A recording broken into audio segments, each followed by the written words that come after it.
ഓം ശ്രീ ഗുരുഭ്യോ നമ. ഓം ഗണപതേ നമ. ഓം ശ്രീ ലളിതാംബികായേ നമ.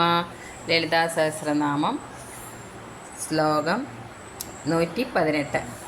ആത്മവിദ്യ മഹാവേദ്യ ശ്രീവിദ്യ കാമസേവിത ശ്രീ ഷോഡശാക്ഷരീ വിദ്യ ത്രികൂട കാമകോടിക വേദാന്തസ്വരൂപമായവളും മഹതിയായ വിദ്യാരൂപിണിയും പഞ്ചദശാക്ഷരി മന്ത്രമായവളും കാമദേവനാൽ സേവിക്കപ്പെടുന്നവളും ശ്രീ ചേർത്ത പഞ്ചദശാക്ഷരി മന്ത്രമായിരിക്കുന്നവളും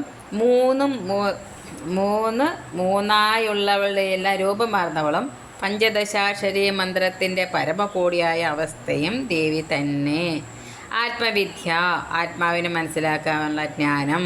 മഹാവിദ്യ, മഹതിയായ വിദ്യാരൂപിണി. വനദുർഗ, മന്ത്രരൂപിണി, നവാക്ഷരി മന്ത്രത്തിൻ്റെ സ്വരൂപമുള്ളവൾ. ശ്രീവിദ്യ, പഞ്ചദശാക്ഷരി മന്ത്രത്തിൻ്റെ സ്വരൂപമായവൾ. കാമസേവിത, കാമദേവനാൽ സേവിക്കപ്പെടുന്നവൾ. ശ്രീ ഷോഡശാക്ഷരീ വിദ്യ, ശ്രീ ചേർത്ത പഞ്ചദശാക്ഷരി മന്ത്രത്തിൻ്റെ സ്വരൂപമുള്ളവൾ. ത്രികൂട, ലോകത്രയം, കാലത്രയം, മൂർത്തിത്രയം തുടങ്ങി മൂന്നായുള്ളവയുടെ ഇതെല്ലാം രൂപമായവൾ. കാമകോടിക, കാമേശ്വരനായ ശിവന് തുല്യയായുള്ളവൾ. ധർമ്മം, അർത്ഥം, കാമം ഇവയ്ക്ക് ശേഷം വരുന്ന മോക്ഷം നൽകുന്നവൾ. പഞ്ചദശാക്ഷരി മന്ത്രത്തിൻ്റെ പരമകോടിയായ അവസ്ഥ. ശ്ലോകം 119. കടാക്ഷകിങ്കരീഭൂത കമലാകോടി സേവിത ശിരസ്ഥിത ചന്ദ്രനിഭ ഫാലസ്തീന്ദ്രധനുപ്രഭ.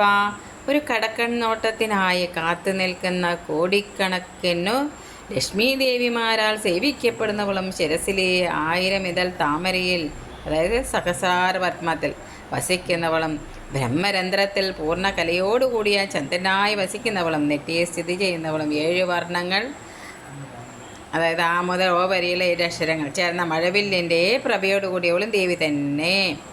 കടാക്ഷകിങ്കിരീഭൂത കമലാ കോടി സേവിത.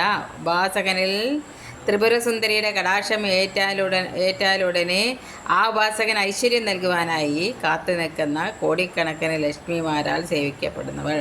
ശിരസ്ഥിത, ശിരോമധ്യത്തിലെ 1000 ഇതളുള്ള സഹസ്രാര ചക്രത്തിൽ സ്ഥിതി ചെയ്യുന്നവൾ. ചന്ദ്രനിഭ, ചന്ദ്രനെ പോലെ കാന്തിയുള്ളവൾ. ഫാലസ്ഥ, ഫാലത്തിൻ്റെ, അതായത് നെറ്റി സ്ഥിതി ചെയ്യുന്നവൾ. ഇന്ദ്രധനുപ്രഭ, ഇന്ദ്രധനുസിൻ്റെ, അതായത് മഴവില്ലിൻ്റെ പ്രഭയുള്ളവൾ. ശ്ലോകം 120. ഹൃദയസ്ഥാരവിപ്രഖ്യ ത്രികോണാന്തരദീപിക ദാക്ഷായണേ ദൈത്യഹന്ത്രി ദക്ഷയേറ്റ വിനാശിനി. ഹൃദയത്തിൽ, അതായത് അനാഹത ചക്രത്തിൽ സ്ഥിതി ചെയ്യുന്നവളും സൂര്യനിൽ നിന്ന് അഭിനയായിരിക്കുന്നവളും മൂലാധാര പത്മത്തിലെ അഗ്നിമണ്ഡലമായവളും ദക്ഷൻ്റെ പുത്രിയായവളും അധർമ്മികളെ നിഗ്രഹിക്കുവാൻ അവതാരമെടുക്കുന്നവളും ദക്ഷയാഗം നശിപ്പിച്ചവളും ദേവി തന്നെ. ശിരസിലെ ചന്ദ്രനും ഹൃദയത്തിലെ സൂര്യനും മൂലാധാരത്തിലെ അഗ്നിയും ചേർന്ന ത്രികൂട സ്വരൂപിണിയാകുന്നു ദേവി. ഹൃദയസ്ഥ, ഹൃദയത്തെ സ്ഥിതി ചെയ്യുന്നവൾ. രവിപ്രഖ്യ, സൂര്യന് തുല്യമായവൾ, സൂര്യന് തുല്യം ശോഭയോടെ ഹൃദയത്തെ സ്ഥിതി ചെയ്യുന്നവൾ. ത്രികോണാന്തര ദീപിക, മൂലാധാര പത്മത്തിൻ്റെ കർണികയിലുള്ള ത്രികോണത്തിനകത്ത് ശോഭിക്കുന്നവൾ. ദാക്ഷായിണി, പ്രജാപതിയുടെ പുത്രി, അതായത് സതി ആയി അവതരിച്ചവൾ. ദൈത്യഹന്ത്രി, ദൈത്യന്മാരെ ഹനിക്കുന്നവൾ. ദക്ഷയജ്ഞ വിനാശിനി, ദക്ഷയാഗം മുടക്കിയവൾ. ശ്ലോകം 120. ധരാതോളിത ദീർഘാക്ഷീധരഹാസോച്ഛലമുഖേ ഗുരുമൂർത്തി ഗുണനിദീർഘോ മാതാ ഗുഹജന്മഭോ. ഭക്തരുടെ ഭയമകറ്റുന്നതും ചെറുതായി ചലിക്കുന്നതുമായ നീണ്ട കണ്ണുകളോട് കൂടിയവളും അല്പം വിടർന്ന ചുണ്ടുകളിൽ നിറഞ്ഞ മന്ദഹാസത്തോടു കൂടിയവളും ഗുരുരൂപിണിയും സത്വരജ തമോ ഗുണങ്ങൾക്ക് ഇരിപ്പിടമായവളും പശുക്കളുടെ അമ്മയായ കാമധേനു ആയവളും പശുതുല്യരായ മനുഷ്യർക്ക് പോലും വാത്സല്യനീതിയായ അമ്മയായവളും ഗുഹൻ്റെ അമ്മയും ദേവി തന്നെ. ധരാതോളിത ദീർഘാക്ഷി, അല്പമായി ചലിക്കുന്ന നീണ്ട കണ്ണുകളോട് കൂടിയവൾ, ഭയത്തെ ആട്ടിയോടിക്കുന്ന നീണ്ട കണ്ണുകളുള്ളവൾ. ധരഹാസോജനമുഖി, പുഞ്ചിരിയാൽ ശോഭിക്കുന്ന മുഖമുള്ളവൾ. ഗുരുമൂർത്തി, പ്രപഞ്ചഗുരുവായവൾ, ഗുരുരൂപത്തിൽ ധ്യാനിക്കപ്പെടേണ്ടവൾ. ഗുണനിധി, സർവ്വ സദ്ഗുണങ്ങൾക്കും ഇരിപ്പിടമായവൾ. ഗോമാത, പശുക്കളുടെ മാതാവായ കാമധേനു, കാമധേനുവിനെ പോലെ സകല അഭീഷ്ടങ്ങൾ നൽകുന്നവൾ.